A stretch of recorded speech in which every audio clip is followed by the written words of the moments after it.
Hi, I'm Shelton, one of the art teachers here at Monte Vista High School. This year I'm teaching Art 1 and I'm teaching Art 2 and I'm doing the multimedia class. I've been at this school for, I guess, district 18 years, 17 years at this school, so I've been here a while. Before that, I taught 2 years in upstate New York at a very, very rural town, not, just real countryside. It's about a good 3.5 hours from New York City. And before that, I spent 7 years teaching in Ventura County, just above LA at Rio Mesa High School. So I've been in a lot of situations in the private school, Jewish community center. Then, I worked with all kinds of populations in New York, Connecticut, and Southern and Northern California. So I've been around a bit. Obviously, I love teaching here. The kids are great. And so far, at the end of last semester and the beginning of this semester, I think I've been pretty successful, and the kids have been successful teaching art this way. I wouldn't have thought so, but it's turned out to be much more effective than I thought. And I think it's because the kids are in a position where they can really focus, because the work I've been getting has been high quality, comparatively. So what are we going to do in an Art 1 class? By the way, this goes out to Art 1 parents. Art 1 is our fundamental course. It's our survey course. We're very proud of our art department. A few years ago, we had 5 full-time art teachers. Now we're at 3, and it's nothing to do with the quality of our department. It's that our school population has been shrinking. But it doesn't stop us from still sending about 20 kids, 22, sometimes 18, but around there every year to major art programs around the nation. And we have students in every major company. Our graduates have worked for Pixar, DreamWorks, you name it. And they often come back and talk to our students, and they talk about what it took to get to college, through college, art school. Now, that doesn't mean every kid taking art class is going to art school. No, but I'm just letting you know the opportunities there, and we have been very successful. We have good relationships with all the major art schools. A lot of kids come and take a class, and they still stay with us for the next 3 or 4 years, but they're not art majors. So it's not. I don't want to make it seem like that's all we do here. It's something for a lot of kids to learn the fundamentals. So Art 1, it's not a lot of them choosing projects at this point. It's the first month I gear towards just drawing, and I don't know if you've talked to the kids, but I'm teaching them to go very loose, to break things down to their core, simplify them. Don't draw what you think you see, draw what you see. So we learn about observation, and we're learning how to sketch very lightly and spend all the time early on doing vague shapes, getting your proportions right. Then come in with your darks and lights. And we did a hand that way, we did a shoe that way. Let me see if we've got some samples here.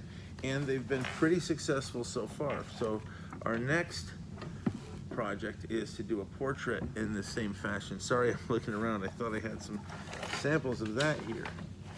And, okay, here. So here's the hand, for instance.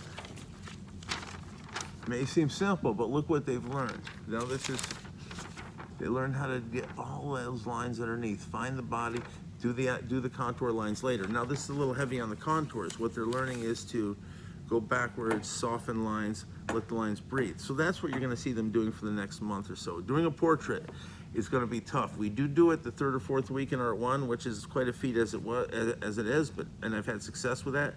I don't know how we're gonna do that online because they can't sit across from each other. I'm hoping they can find someone at home to pose. Otherwise, we have to do it off the internet. And that's not the same as drawing someone live. But regardless, after that we get into color. They're gonna learn how to paint. They're gonna do monochromatic paintings. That's paintings just using one color, black and white. They're gonna learn caricature. They're gonna learn some colored pencil. This is an Art 1 student. They're gonna learn to layer it and blend colors. As good as this seems, it's not out of reach for them because we spend so much time talking about just drawing. And we spend so much time talking about color. When we get to something like this, it really is unlocked for them. They understand how to do that. We'll do some nonverbal storytelling, in other words, comic strips with just sound effects and such, if we have time. Perspective, maybe watercolor if we have time. Watercolor mostly got moved to Art 2 these days because we run out of time. But I'm thinking we will have time because 2 projects we're probably going to cut out because they're at home is the single ceramics project. We do have a ceramics class, and they're sending Clee home, but I don't know if we have enough for all the Art Ones to go home for one project and enough tools. So we'll probably skip that this year unless we get back to class next semester. Same with Japanese printmaking.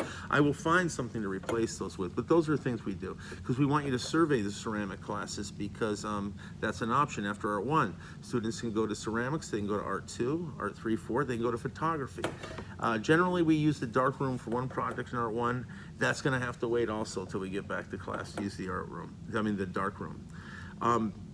But we go art 1, 2, 3, 4. We have studio art. I teach a multimedia class for juniors and seniors, which deals with film production and video production and game production. And we've had people from the schools and experts come in and talk to that class. And some of those kids are going to cool programs now, getting four-year degrees in media and animation and such. So there's a lot of places you can go. If they're interested in graphic design, Mr. Chow teaches an advanced graphic design commercial art class. It's called commercial art. So if your child is interested in a field in the arts, graphic design, animation, anything like that, this is a great program. If your son or daughter just wants to have fun and learn to draw, paint, ceramics, we have all that here. I'm hoping that, most of the kids, about over half the kids do come back for more art classes, and I hope that continues. As far as grading goes, I told the kids, my personal thing is I don't even like to worry about it too much. Their grades will be, if they want to get an A, here's what they have to do. They have to be involved in the class. That means they have to do the work.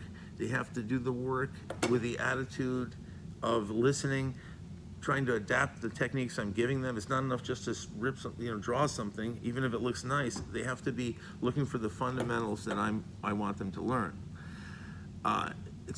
Should be able to get an A, follow my direction. Not every kid does, most kids do, because they do follow the directions and they listen to what I'm looking for and they're involved in the class. If you put your time in and you try to follow my instructions and it comes out looking really bad, that's good enough for me, you tried. On the other hand, if you kind of stumble upon something that looks good but you didn't follow any of the directions or you didn't go for the goals I'm looking for, that's going to hurt your grades. So, good grades attainable, just be invested in the class. It's as simple as that, really. There's not much homework. Everything's at home anyway. The homework's up for the kids. I think I give you adequate class time to do most of the projects, maybe a few hours here and there throughout the year. But if a kid wants to invest that extra time, that's up to them. I don't really think there's that much homework involved. There'll be 2 vocabulary tests, one each semester.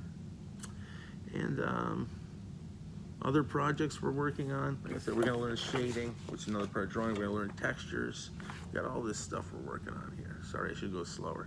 That's what the kids do when they hold their artwork up. They go like that, and I just did the same thing.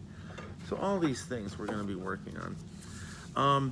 Thank you for those of you who paid the course fee. I know it's a lot of money, and these are tough times, and we appreciate those that could coming through for us.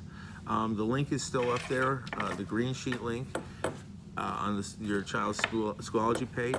Under this message, I'm going to leave another link for the boosters donations, art boosters. If you didn't read thoroughly in the green sheet or you didn't understand, they're a group of parents, and you're welcome to join. Just get in touch with me or one of the art teachers. They help out with the art department. They help us do art shows. They decide when we're going to do the art shows, what we're going to serve. They help us with field trips. They help us with how we spend the booster money. So if you'd like to be involved in boosters in any of those ways, I'm going to put the link below. You can donate money, and that money isn't like the course fees. The course fees go to the regular supplies. The booster donations basically are for high-ticket items, new kilns, photo equipment, other things that come up, technological purchases.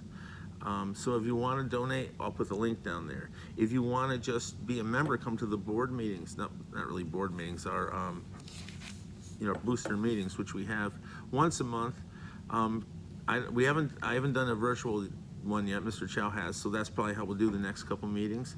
If you want to just volunteer to come on field trips when we're back to normal, put that, you can join boosters and do that. Anyway, there's a lot of ways you can help by joining boosters. I hope you'll look at the link. I'm also putting a link to our virtual art show from last year. So you can see the Art 1, 2, ceramics, photo, all the stuff we did, multimedia, graphic design. There's samples of all that down there.